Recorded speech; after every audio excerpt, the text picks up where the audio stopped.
raha lasana bavy zay manaraka n'ity afatr'andriamanitra ity a misaotra ny tompo lehibe aho mbola afaka mizaranareo ity afatr'androna ity zay tena azoko lazaina hoe tena nanery ahy mihitsy ity mba te hizara satria rehefa mandinika an'izao vaninandro faran'izao aho de ny hoe veriko fa ity afatr'andriamanitra napetraky ny tompo tato amiko ity a tokony tena mba ho raisitsika tsara ampinoana mba nanatsika voalohany indrindra ny famonjena aloha ary faharoa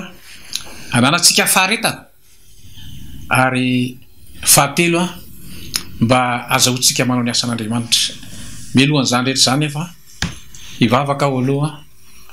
mba ny fanamasin'andriamanitra no anokatra ny saina mampanahytsika eo am-pandrenesana ity afatr'andriamanitra ity raha io misotranao lehibe aho amin'ny anaran'i Jesosy Kristy tompo zanakao raha mbola nomenao tombonandro zay a mandre ny teninao tak'izao vavaka manokana aminao aho any sofina rehetra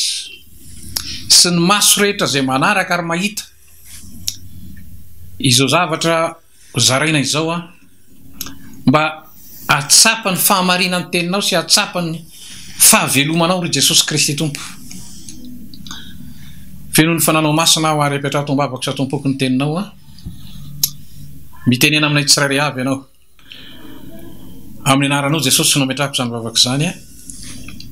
amen. Ny tenin'Andriamanitra zay ho zaraiko aminareo a ato amin'ny Korintianina voalohany toko 5:12 ato a ny 9:9-10 io tenin'Andriamanitra io a zay anisan'ny fampahirezana nataon'ny apôstôly Paoly a ary anisan'ny fampianarana lehibe mihitsy napetrany ho an'ny kristianina tany Korinty izy ity zao le vakin'le teny ato amin'ny anaran'i Jesosy hoe ko amin'izany a ry rahalahy malalako de miorena tsara aza miova ary mahefa be manakariva amin'ny asan'ny tompo a satria fantatrareo fa tsy foana tsekory a ny fikelezanaina ao amin'ny tompo eto ry havana ny tenin'Andriamanitra dia voalohany indrindra aloha tena mivatana ho an'ny olona zay fa tena nandray an Jesosy Kristy ho tompo satria mazava ho azy fa ny tenin'Andriamanitra hitantsika ato amin'ny epistily rehetra zay nisoratana dia natao mihitsy mba ho fitaizana fampahirezana nataon'Andriamanitra ho an'ny fiangonana nefa na izany aza mino aho fa maro be koa ny olona mbola tsy tena mahatsapana zany atao hoe famonjeny zany eo amin'i Jesosy Kristy a manaraka nytao zao tenin'Andriamanitra zao a fa ity moa ny tenin'Andriamanitra tiako napetrako ny tompo tato anatiko ary tiako zaraina aminareo amin'le hoe miorena tsara eto zany Andriamanitra ry havana indrindra fa ho an'ny mpinolo eto a tena te ametraka mihitsy zany ho anao zay efa nandray an Jesosy Kristy ho tompo ianao zay efa nandalo ny fahateram-baovao ny vatanany ity voalohany indrindra aloha asiny miorona tsara ianao matoa Andriamanitra miteny izany ry havana dia zao mazava ho azy a fa tena mila mipetraka tsara mihitsy zany le fanorenana tsy izy akory ny fanorenana fa andrasomeko an'ity tenin'Andriamanitra ity no mba tena andraisana ho azy tsara mihitsy le hoe Jesosy Kristy iza marina moa izy ity ato ny jaona voalohany ato toko 5:20 ery amin'ny tapany ambany a dia zao ny ambarany hoe Jesosy Kristy zanany izy no Andriamanitra marina sy fiainana mandrakizay jereo tsara io teny io ry havana ny ten'Andriamanitra marina zany dia Jesosy Kristy raha somary miverina kely ianao any amin'ny Isaia toko 5:5 a dia Jesosy Kristy no voalaza hoe ary ny anarany atao hoe mahagaga mpanolotsaina Andriamanitra mahery ity Jesosy Kristy ity zany a tena tian'Andriamanitra mihitsy tena mba hiorina tsara ho anatinao zay mandray an'izao afatr'Andriamanitra zao fa satria ity no Andriamanitra ny olona rehetra kely havana amin'izao fotoan'izao mitady Andriamanitra daholo hoe ny olona rehetra amin'izao fotoan'izao mametraka fanontaniana maninona zay a mba mivavaka ihany amin'Andriamanitra kanefa nahoana no tonga daholo zao karazana fahoriana sy problema isan-karazana zao androany ary havana mba tena te amerina kely a ity atao hoe soratra masina ty atao hoe baiboly ity ty soratra masina baiboly ty nge ravana raha ny tena marina dia zao hoe tena nataon'Andriamanitra ho an'ny olombelona rehetra misy ty fa ny olombelona ry avy ny akamaroan'ny olombelona ge tsy manaiky an Jesosy Kristy ho Andriamanitra androany a tena mba te hiteny aminao mihitsy raha manam-potoana ianao a na tsy manana an Jesosy Kristy ho tompo azy anao mangataka anao ange sokafony Deutéronomie 7:20 manomboka amin'ny 5:10 ka hatramin'ny 7:20 dia ahitanao hoe ireo karazana fijaliana matsaravina lazain'Andriamanitra ho an'ny olona tsy manaiky an'izany Jehovah Andriamanitra zany tsy manaiky an'izany Jesosy Kristy zany raha manam-potoana ianao mba tiako mihitsy ianao mba tena hijery an'izany satria mametaka fanontaniana nge ny olona amin'izao fotoana izao hoe maninona zay mba misy Andriamanitra miatso an'Andriamanitra ihany nefa nahoana zao karazana problema aretina isan-karazany fahoriana isan-karazany sisisy eo amin'io Deutéronomie 7:20 moa misy teny ohatran'izao hoe sady fitahiana ny fanozonana zay no hitanao ary io le nitondroko taminao le manomboka amin'ny 5:10 ka hatramin'ny 7:20 tena fanozonana le ozona nge raha ohatra ka tena adika tsotra dia zao hoe vokatry ny fahotana tsy resy lahatra an'izany nge ny olona ry havany ary ny tena mampalahelo azy amin'izao fotoana izao atao misehatra kristianina koa dia ahitana an'izao zavatra zao daso nge anao meko andalatsoratra masina anankiray atao misehatra kristianina ty resako anao ty koa efa tonga amin'ity le hoe 2 Timoty 2:7 misy n'izao tenin'Andriamanitra zao hoe fa ho avy ny andro zay tsy azakan'ny olona ozy ny fampianarana tsy misy kilema angididy sofiny izy dia amory mpampianatra ho azy araky ny filany ary ampialany sofiny amin'ny teny marina tokoa izy ka mivily ho any amin'ny anganongoana ho iaho hoe nadao misehatra kristianina azy indraindray dia tratran'izany hoe ohatrany tsy teheno zany tena tenin'Andriamanitra hoe zany inge ny tenin'Andriamanitra tsy misy kilema mila inonao zany raha te hahita fahombiazana ianao somary miverina kely amin'le hoe miorena tsara le tian'Andriamanitra tenena amin'le miorina tsara nge dia voalohany indrindra tena tiany mihitsy ianao mba tena hipetraka tsara le Andriamanitra marina ho anatinao dia le nambarako taminao teo hoe le Jesosy Kristy tsy atoko mpivavahana io tsy atoko mpinoana io fa io no Andriamanitra tsy mino an'izany ny olona magataka aminao nge satria mametraka fanontaniana ho iaho amin'ny olona jerevo tsara nge ireo karazana ady be dehibe korotana be dehibe hoe maninona misy korotana ohatr'izao aty Afrika indratra rehetra iny hatrany amin'ireny tandrefana sy ny sisy reny tsy mety voavany ny olona mipoka ny atsy dia mirehatra ny atsy dia hoy aho taminao hoe rehefa lavy ny olona ity Jesosy Kristy ity ny fahamarinana dia tondron'ny tenin'Andriamanitra nge ianao raha vao mivavaka amin'ny zavatra hafa ivelan'i Jesosy dia tondron'ny tenin'Andriamanitra hoe manompo sampy ianao ary ny fanompo-tsampy eto anatrehan'Andriamanitra tena milaza marina aminao tsy maintsy marina aminao io Deutéronomie 7:20 manomboka amin'ny 5:10 ka hatramin'ny 7:20 matsiravina ny ady mitady vaholana ny olona amin'izao fotoana izao amin'ny fianarana isan-karazany tsara ny fianarana za raha miteny aminao an'izany tsy hoe maka alana manohatra ny fianarana tena ilaina ny fianarana fa ny fianarana ry havana tsy ao anaty tsy misy Jesosy dia ozy ny tenin'Andriamanitra ny bokon'ny Timoty hoe mianatra mandrakariva kanefa tsy mety mahatratra ozy ny fahalalana marina ity Andriamanitra ity nge ry havana te hipetraka ho anatsika izy zany no mahatonga azy maty teo ambony azo fijaliana ary nanerina n'izao tontolo izao ny teny izy hoe mandehanaka toriany filazantsara ho an'ny olombelona rehetra zay mino an Jesosy Kristy ho tompo dia ozy ny soratra masina hoe lasa tonga ho anatinareo Kristy mahatsara anareo nge ny fialako ozy Jesosy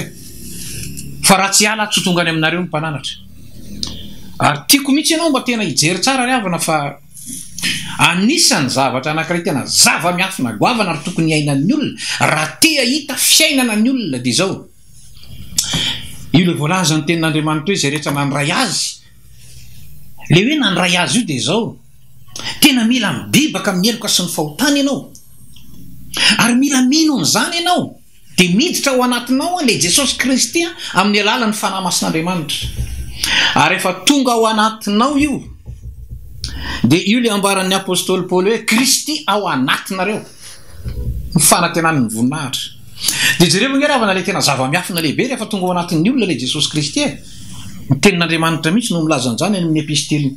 Korintianina voalohany toko 7:5 hoe lasa tempolo ny fanahy masina ianareo izany hoe tranon'Andriamanitra ary efa tonga ao anatinao le Andriamanitra dia ozy soratra masina hoe anolo-tsaina anao izy masaranareo nge fialako ozy Jesosy fa raha tsy miala tsy tonga ty aminareo ny mpananatra hoasy fa ho an'izay manaiky an' Jesosy Kristy ho tompo dia lasa monina ao anatinao izy anolo-tsaina anao ary ampianatra anao izay lalakaleanao monina ao anatinao izy azahoanao miady azahoanao mandresy ny fakapanahy zany nge riavana tena ampinitorina ny filazantsara tahaka izao hoe ngamby ianao mety mieritreritra hoe efa mba reko zany tsy maninona vo mainka raha tsara fa matoa zany averin'Andriamanitra eto androany tena tian'Andriamanitra ianao mba hipetraka amin'ny teny hoe aza miova n'izany hoe finoana Jesosy Kristy monina ao anaty zany fa io ny ten'Andriamanitra aza miova amin'izany ianao tsarovy tsara ngeriavana raha androany ianao ny maty zava-doza ngeriavana ny mandrak'izay ngamby ianao raha misy olona nandalo tety ambonin'ny tany tsy nisy ny resaka betsaka momba n'izany hoe afo be zany betsaka indrindra ohatran'i Jesosy Kristy tsy tiany Jesosy ho any amin'ny afo be nge ianao hoe tsy tiany ianao hijaly any mandrak'izay be dehibe ny olona riavana tena milalao an'ity fiainany ity zao fiainana andalovantsika izao nge riavana voalazany soratra masina ny Isaia 40 manao hoe tahaka ny ahatra ozy ny fiainantsika zanak'olombelona miposaka maraina dia malazo ny hariva ny tiany ho tenenina dia zao vetivety ngeriavana zany hoe 70 taona na 80 taona zany no andalovantsika eto ambonin'ny tany vetivety zany androany ianao be dehibe ny olona io le fotoana vetivety io no tena andaniana fotoana be dehibe ty ambonin'ny tany za kory tsy niteny aminao hoe aza mikarakara ny fotoanana vetivety andalovana ty ambonin'ny tany 70 taona 80 taona io fa tsy io no tena hoe hitondranao any amin'ny fiainana mandrak'izay fa raha tsy marina ao anatinao Jesosy Kristy monina ao anatinao tsarovy tsara fa tena le mandrak'izay mihitsy ny lalaovinao asa ianao rehefa mba nahita kely mbola tiako averina aminao ny tantara nyresahan'i Jesosy teo anatrehan'ny fahaseho sy ny olona nanatona azy le mpanan-karena sy le Lazarosy le mpanan-karena tsy nieritreritra fa tsy ny zavatra resaka aranofo be fotsiny hitantsika tsara ny efarany iny tantara ny tenen'i Jesosy iny fa nizotra tany amin'ny mandrak'izay amin'izay izy roa rehefa samy maty rehefa samy tany amin'ny mandrak'izay izy roa jereo tsara ny anankiray teny atratrany Abrahama zany hoe tany paradisa ary ny anankiray taiza voalazany tenin'Andriamanitra hoe mijaly mandrak'izay tany amin'ny afo be andrasoka ianao tena makiko n'ity mandrak'izay ty raha manana baiboly ianao aty jereo tsara ny Apokalipsy 20 vakiko ny 9:10 manomboka ary hitako izy fa indro nisy seza fiandranana fotsy lehibe ozy zay ilay mipetraka teo amboniny ny tany sy ny lanitra nandositra an-tavany ka tsy nisy nitoerana intsony ary nahitany maty aho na ny lehibe na ny kely nitsangana teo anolon'ny seza fiandrianana ary novelarina ny boky ary nisy boky ray koa novelarina dia ny boky ny fiainana zany ary ny maty dia notsaraina araka izay voasoratra tao anatin'ny boky araky ny asany ny ranomasina dia namoaka ny maty tao anatiny ary ny fahafatesana sy ny fiaina tsy hita namoaka ny maty tao aminy dia samy notsaraina araky ny asany izy rehetra jereo tsara riavana hoe ary tsy nisy iry amin'ny 10:10 ary raha nisy tsy hita voasoratra tao anatin'ny boky ny fiainana dia natsipy tany amin'ny fary afo izy io le mandrak'izay misy zany asehon'Andriamanitra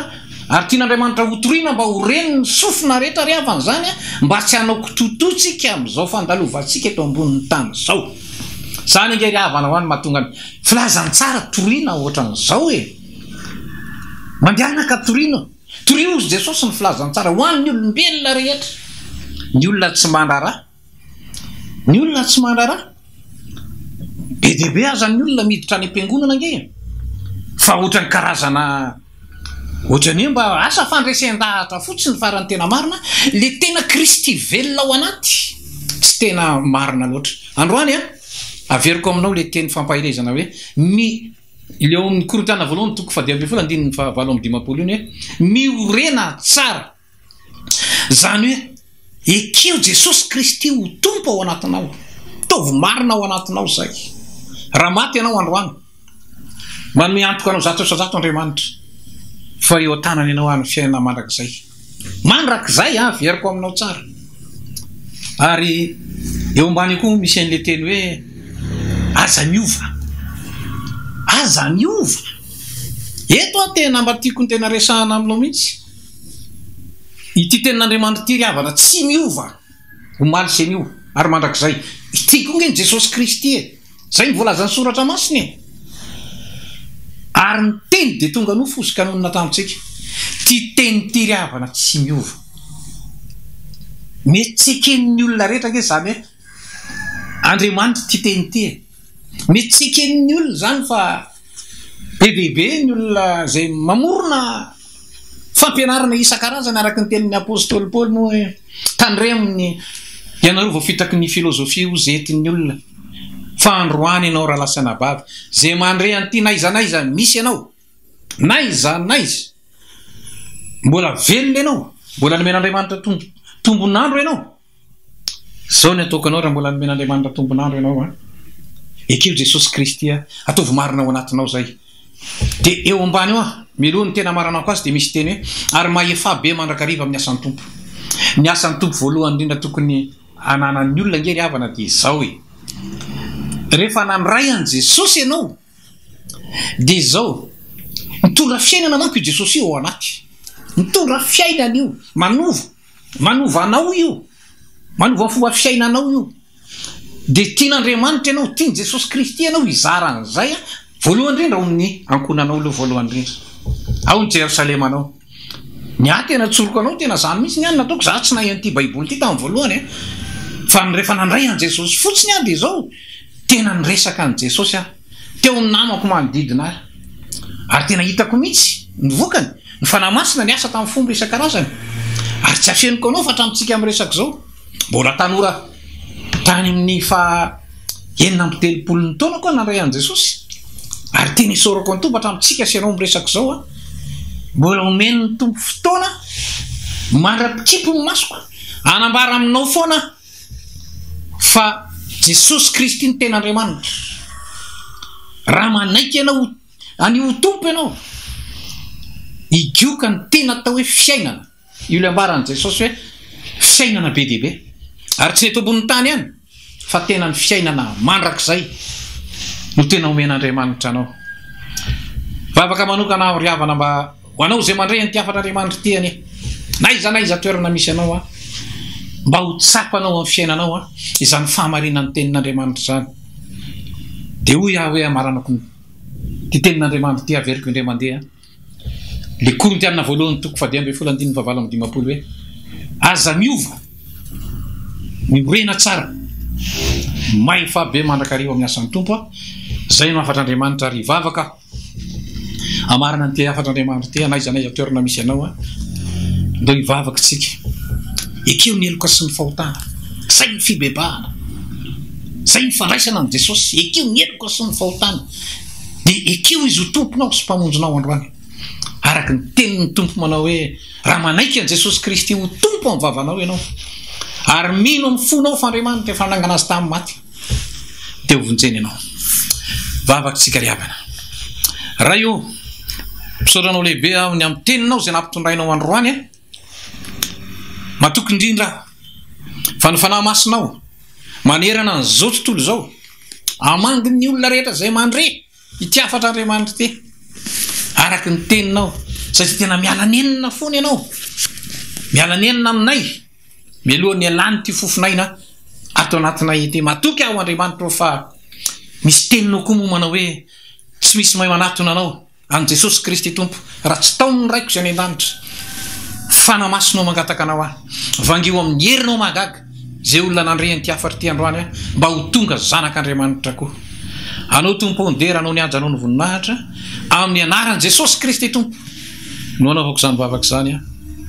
Amen.